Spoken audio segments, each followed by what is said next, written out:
Post করি 3 তারিখা 9, যদি 3বারে 9টা post করি তাহলে 9 9 কত হয়েছে? 3 নং 27, 27টা পোস্ট করা হয়, কোনো সময় 30টা পোস্ট করা হয় একদিনে। পারবেন পরিশ্রম করতে? আল্লাহ সকলের ক্ষমতা দেয় না, আবার আল্লাহ সকলের ক্ষমতা দেয় এমন মানুষের দেয় যার ভিতরে মানবতা আছে, তার মেধা তার ব্রেনটাই ঠিক রাখে। আমি চলি তো আল্লাহর উপরে ভরসা কইরা, মানুষ কেয়ার করে আমি চলবো না, কারণ আমি মানবতায় বিশ্বাসী, আমি দয়ায় বিশ্বাসী, আমি ভালো কাজে বিশ্বাসী, আমি সাধারণ একটা নারী। কাজে কিন্তু আমি মানুষের কাছে সাধারণ নারী পরিচয় নয়, কথাটা মাথায় রাখবেন। যারা কালকে আমাকে ছাইরা গেছে, এতে আমার জন্য রাস্তা ক্লিয়ার হয়েছে, কি হয়েছে? হ্যাঁ, আপনাদের পোস্ট প্রচারের লাইক কমেন্টের আশাতে আমি পোস্ট করি না। যার ভালো লাগে আমাকে দিয়ে একটা লাইক কমেন্টে করবেন। আমি তো আর লাইক কমেন্টে শেয়ার সাবস্ক্রাইব কিনা আমার অনলাইন চালাই না। আমার দক্ষতা, আমার ক্ষমতা, আমার পরিচয়ে যে একটা সাবস্ক্রাইব ছিল না আমার চ্যানেলের মধ্যে, 610টা চ্যানেল সাবস্ক্রাইব হয়েছে। তো যার ভালো লাগছে আমার কথাবার্তা, যারা আমাকে বুঝে চিনে, তারাই আমাকে কইরা যাচ্ছে।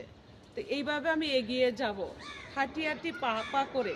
সৈনিকের লোভের জন্য আছে না, আমার নষ্ট আমি করতে পারবো না হাতে ধরা। মাথায় রাখবেন কথাটা। যারা হিংসা নিন্দা করেন ভুলে যান, আর সময়ের মধ্যে সময়ের কাজ করেন, অসময়ের মধ্যে অসময়ের কাজ করেন। যদি সময়ের মধ্যে অসময়ের কাজ করেন, এগুলো মানুষের চোখে কালার কোট খাইতে হবে। মাথায় গিলু থাকলে নিয়েন মাথার মধ্যে। তো নতুন সন নতুন জীবন, আশা করি সামনের দিকে সকলেই ভালো হবেন। অনলাইনে যারা আছেন আমার আপনজন, আমার পরিবার, আমি জানি। আর কেউ যদিও মেসেঞ্জারে কথা না বলার জন্য বিরোধিতা করেন, আপনাদের আইডি হ্যাক হবে, নষ্ট হবে। কারণ আমার বলা আছে মাননীয় সম্মানিত ফেসবুক কোম্পানির সাইবার টিমের কাছে, কারণ আমি যদি অনলাইন না করি, কোনো কুচিত পোস্ট না করি, আপনাদের রিপোর্টে আপনাদের বাধায় কোনো কাজে আসবে না। কারণ সে যাচাই বাছাই করে আমার অনলাইন শেষ করবে। কারণ অনেক চেষ্টা করছেন, যারা চলে গেছেন আর আছেন, অনেক চেষ্টা করছেন নষ্ট করার জন্য। যুদ্ধ করে সংগ্রামের মধ্যে দিয়ে আমার অনলাইনটা আমি টিকে রাখছি। কারণ এই দেশ ও জাতির জন্য যখন গত বছরের দুঃসময় হয়েছিল, আমি ছাড়া কথা বলার লোক ছিল না। আমি কথা বলছি, যদি অযুক্তি হতো তাহলে আমার সব কিছু ফিনিশ দিত।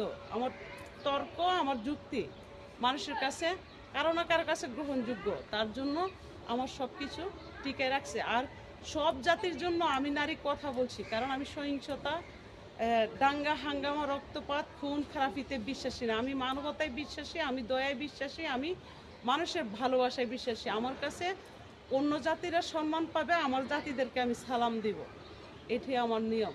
তো ভালো থাকবেন। আজকে কথাটি বলতে হলো, গতকালকার প্রতিহিংসার কারণে আমার আইডি যে হ্যাক করার চেষ্টা করছে, আমার আইডির বিরোধিতা করছে, এমনকি আমার থেকে অনেকে আনফলো করে চলে গেছে। তো কি হয়েছে? এসব নিয়ে কি আমি ভাবছি আপনাদের খাই না ফরি, নাকি আপনাদের বাপদাদার টাকা দিয়ে আমি অনলাইন চালাই? আমার টাকা দিয়ে আমি এমবি খরচ কইরা, আমার জান মাল পরিশ্রম কইরা আমার অনলাইন আমি চালাই। যদিও আমি কোনো কুচ্ছিরিত বা কোনো দুর্ঘটনার পোস্ট করি, ফেসবুকের কাছে আমি গ্রহণযোগ্য হবে না। সাইবার টিম আমাকে কোন সময় কি করতে হবে আমার মেসেজ আমি এখন দেখি, কোন সময় কোন পোস্টটা করতে হবে আমার মেসেজ আমি দেখি। যখন আজকে বলে যে আপনার নতুন বন্ধু হয়েছে, আপনি সম্মান জানান, অবশ্যই তাদেরকে আমি সম্মান জানাই। যদি বলে যে আজকে এই পোস্টটা করেন, আপনি এইভাবে করেন, আমি ওই পোস্টই করি। কথা মাথায় রাখবেন, আপনাদের পরিচয় কিন্তু আমি পরিচয় না, আমার দক্ষতা, আমার কাজে আমি পরিচয়। আমি বড় কথা বলতে চাই না, আমি কাজে ছোট নয়, মানুষের চোখে আমি ছোট হলো। কারণ কিছু কিছু চেহারা কিন্তু গত বছর থেকে দেখছি, কোনো কার্যকারী নয়, কোনো মূল্যহীন নয়। আমি মূল্যহীন আসি, হতে পারছি বিদেই সমাজে রয়েছি, সম্মান করি এই দেশের আলেম সমাজকে, মানি আমি এই দেশের আইনকে, শ্রদ্ধা করি আমি অন্য জাতিকে। তাই আমি দেশের কথা বলি দেশের স্বার্থে, এই বলে আমার অপরাধ হতে পারে না। ওকে, ভালো থাকবেন সকলে। বেগম জিয়ার জান্নাত দান করে খোদা তালার কাছে যেন ওনাকে আল্লাহ জান্নাতের মোকামে বসায়। এমনকি তার পরিবারকে সইবার সুখ সইবার শক্তি দান করেন। কারণ আমার মা হারাইছি, আমার বাবা হারাইছি। মা হারানো ব্যথা, বাবা হারানো ব্যথা খুবই ভয়ঙ্কর। সেটা আমি বুঝতে পারছি। কিভাবে বুঝতে পারছি? আমি এতিম যন্ত্রণা আজকে প্রায় 2009 থেকে শুরু, যে আমি এতিম যন্ত্রণায় পার করতে হয়েছে। তখন আমার মা ছিল, বাবা ছিল, ভাইয়েরা ছিল, এখন আছে ভাইয়েরা। কিন্তু যে একা থাকা আর একা চলা আর একা ঘরের মধ্যে বাস করা কত বড় একটা যন্ত্রণা, যে ফিল করে সে বুঝতে পারে। তো বিএনপির ভারপ্রাপ্ত চেয়ারম্যান, ওনার একটা ভাই নেই, ভাই হারাইছে। বাবা ছিল না, ছোট বয়সে বাবা হারাইছে। কিন্তু এখন সে মা হারাইছে, তার একটা বোন নাই।